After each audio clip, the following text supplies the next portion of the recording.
Oh boy, this doesn't look good. Let's see what he's done this time.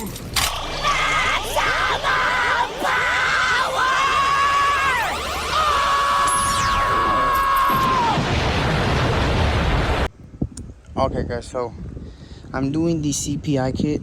I'm gonna explain to you what it comes with and how to install it so that you don't struggle too much, so you get an idea.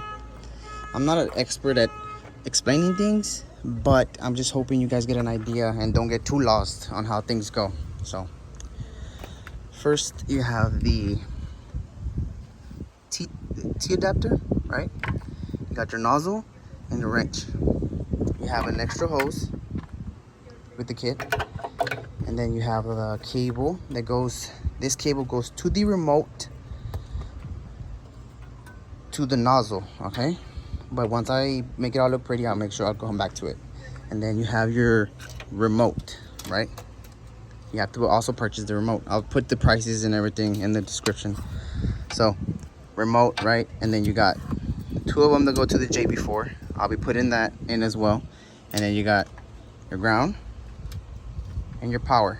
All right, remember when you get the power, you're gonna put it in the fuse box that doesn't stay on all the time, so it only when turns on with the car. So I'll find one for you guys and then I'll tell you which one that goes. Okay, all right guys, quick update on how it's going. Right, so we had the nozzle, right, and we installed it here already, nice and tight. Now when you put the controller only goes one way. This one goes here and the other one looks a lot different. So look, it's exactly like this connection. So you connect it, right? And I ran it through here, through the back, because I couldn't, the harness is pretty big and it doesn't fit in any hole. But I ran it through here. I can't really tell, but there's a way that you can see it, right? Like you can see this gap. I ran it through there. Now the fuel line, right, this is the fuel line, goes on the other end. I ran it through right there, if you can see it right here. Now it doesn't fit either, so instead of you running from this from the inside this way, you're gonna run the other end, which is just, it's not an elbow, it's just a small screw.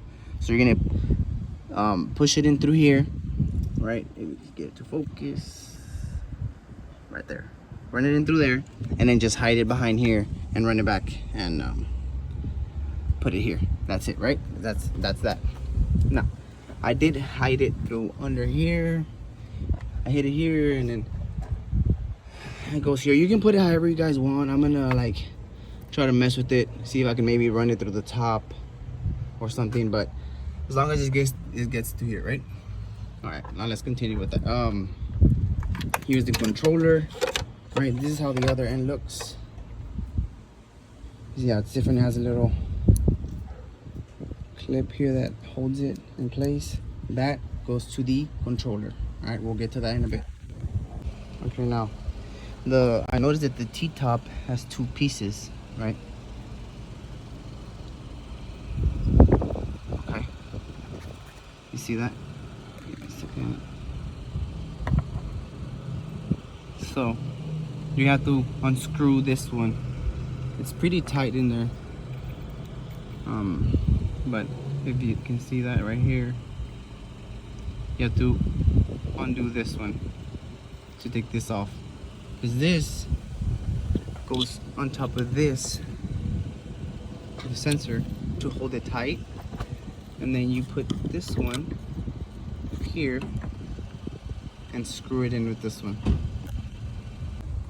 All right, so this is how it's gonna look, right? Nice and twisted all the way in. I guess that holds it into place. It's pretty solid. It's not gonna get out at all. And then you're gonna use so technically the holes that were here, you're gone. You get rid of them. You won't need them anymore. The ones that were blue, which are this right here. It should look like that. Both of these holes that came with the kit, if you bought the kit, you don't need it.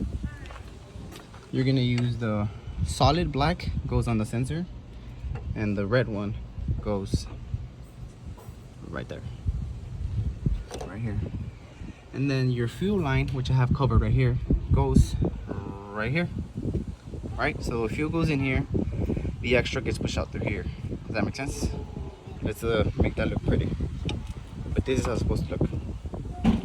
Red over there. Okay, so this is what it's supposed to look like, right? You got the OEM one going into the T right here.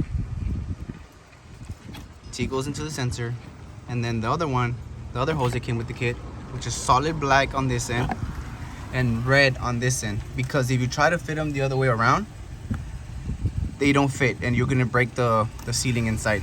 This is smaller than that one.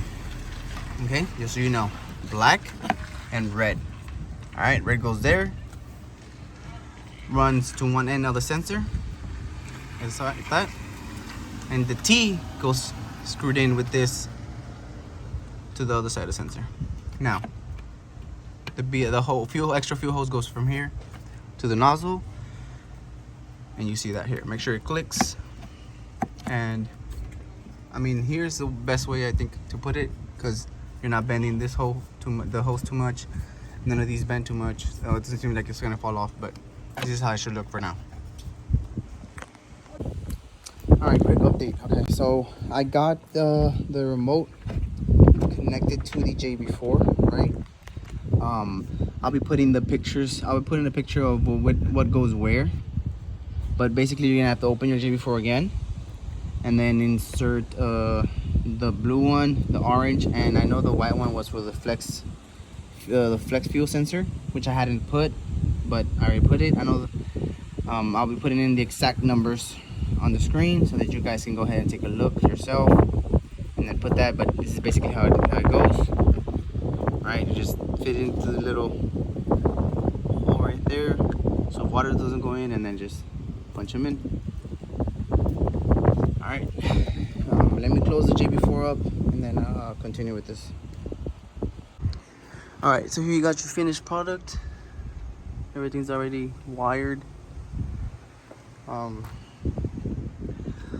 connected the controller to the end that goes down to the nozzle.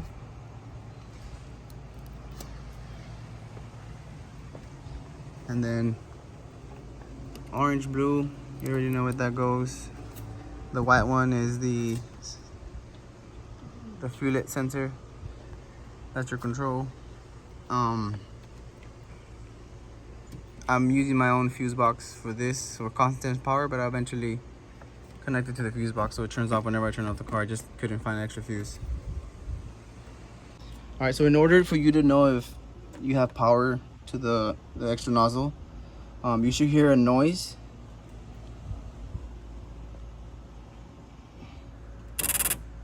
Like that, and that's how you know that it's working. So basically whenever you turn on your car, you should hear that. Alright, so we got it done. It's already connected, bumper's back on. You guys saw how I put that. Make sure whenever you turn it on, before you take off or anything, leave it on for a while. Make sure nothing leaks from here, from the original line, and from here. Okay, so basically how it works is the fuel goes into here, right, into the sensor. This tells you how much E you're running, right? Exactly, precise. How you're. This is what the sensor's for, right? And then here is the other fuel, the extra fuel that's gonna go into your charge pipe, right? And then from there, it'll throw the extra fuel that your fuel pump can push from here to your charge pipe. So basically, you can run more without it bogging out on you. So that's how it looks. I plugged everything in. I'll run the power later, but that's what I have now. If you have any questions, let me know.